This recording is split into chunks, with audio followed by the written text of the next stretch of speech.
This is Hannibal here from thehannibaltv.com. Just a little note before I get into the daily wrestling news. Jack Kilby did an interview with Henry Godwinn tonight that is pretty good. I'm about halfway through. Yes, Dan, prayers for the family of Billy Graham. I mean, it's been a sad day.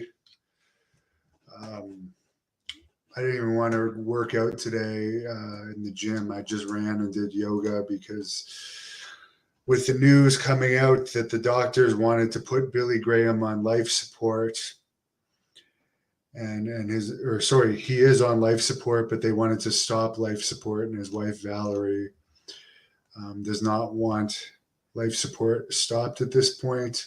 She's religious and she's praying for Billy, and she asked for the fans' prayers too. That at 79, he's going to overcome his health battles, which he's been in the hospital since the end of December, pretty much, from what I understand, due to kidney failure, heart issues, which he's had for years.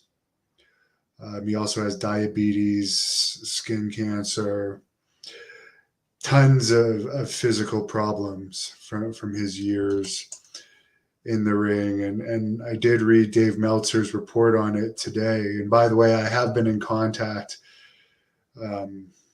with those close to Billy today. As of an hour or so ago, he's still alive. But Meltzer brings up that he and the Sheik were the top drawing heels of the 70s. People like Hulk Hogan, Jesse Ventura, Dusty Rhodes copied him, and he influenced Ric Flair, Paul Heyman, DDP, many people in the wrestling business. And one point that Meltzer actually brings up is he's had so many health problems over the years that it's hard to believe that the day is coming that he is actually on life support right now, because I've known him since 2011. And he's actually responsible for getting me cured of Hep C when I was cured. Because when I knew him, we had that Hep C connection. He defeated Hep C. He had a liver transplant due to having Hep C. And when he found out I had it, and my first treatment didn't work, he got me an appointment with his doctor in Phoenix, who helped get me on this new experimental treatment that eventually cured me. So he didn't have to do that. He's a great guy. Really great guy. So yeah, I'm praying for him. I'm not even very religious. I'm spiritual, but I've been praying for him all day. I mean, he's lost his hearing since being in the hospital for an ear infection. He's been going through hell. Most people would have given up a long time ago, but he's still fighting. And not that it matters, but I'll still go through the other wrestling news for you. Not that it means anything compared to that. Vice declared bankruptcy today. This probably won't affect the Dark Side of the Ring series that's scheduled to air starting May 30th. Which, by the way, they did want Billy Graham in the Abdullah the Butcher episode, but when they were filming that back in December, he was too sick to even do it. But yes, someone else is likely going to buy the company, someone called Soros Fund Management. In WWE's SEC filing document, some new information came out about the new company that they're involved with UFC under the parent company Endeavor. Vince McMahon will be appointed executive chairman of the new company and have 17% voting power and 34% of the economic ownership. Because of their contributions to WWE and connection to the deal, as part of the deal, these people get sale bonuses. Nick Khan gets $15 million sale bonuses. WWE Chief Financial Officer Frank Riddick gets a $5 million bonus. Triple H gets a $5 million bonus. Kevin Dunn gets a $7 million bonus. So Triple H is a multi-millionaire. that could start his own company with his connections and money if the Endeavor company ever releases him, which anything is possible, guys. They might not be loyal.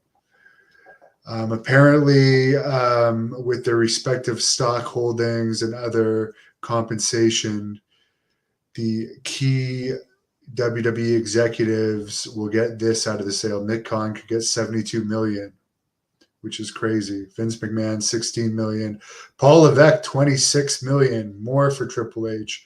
Frank Reddick, $20 million. Kevin Dunn, $31 million.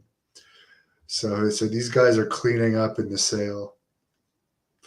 Apparently, WWE received sale offers from 8 potential buyers. WWE and UFC will pay Endeavor annual fees, including administrative service fees.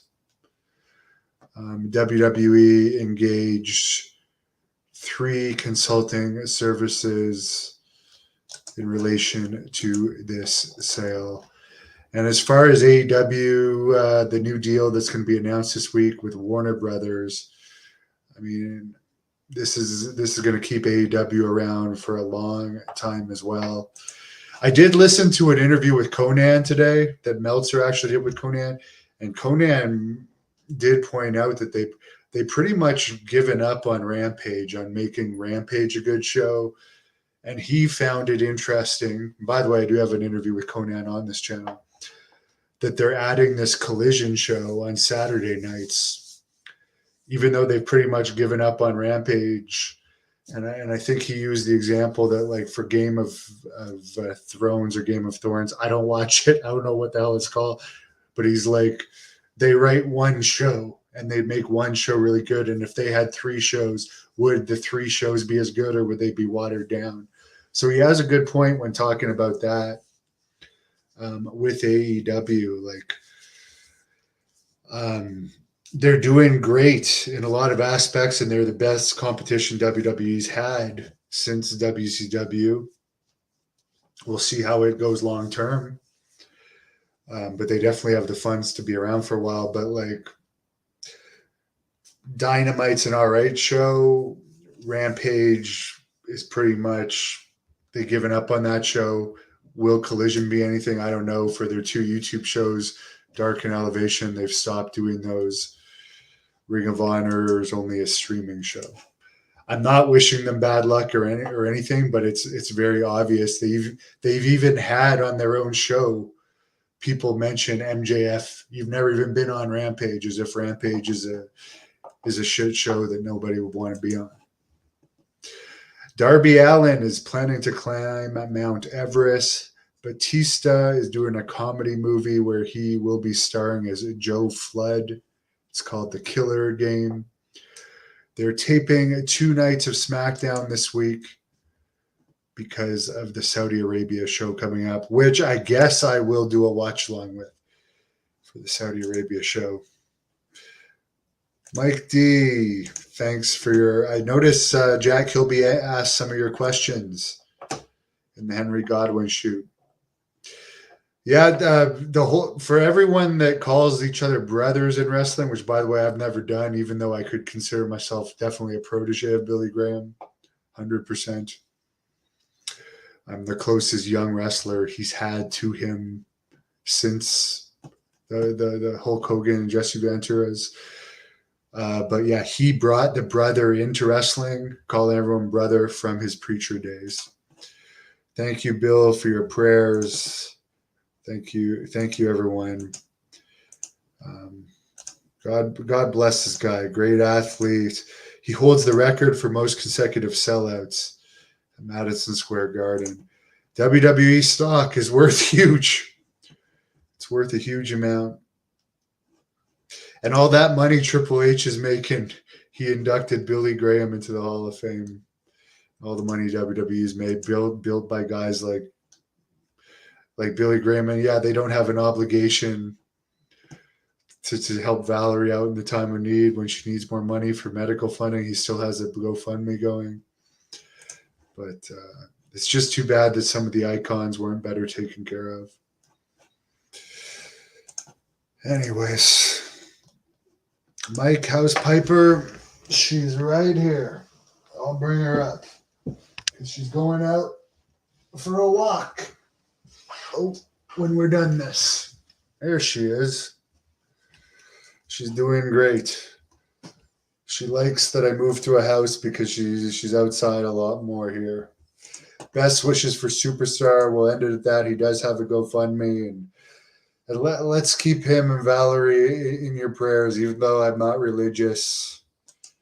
I mean, she's a saint. She's a true saint for all she's been through over the years.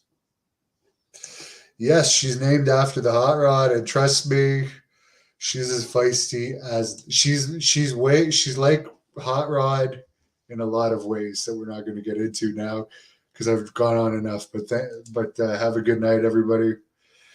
I'm going to take her out for a walk. Thank you for watching the Hannibal TV. Please like this video if you enjoyed it and click the subscribe button to not miss any of our latest shoot interviews, match videos, or news updates. Follow us on Twitter at the Hannibal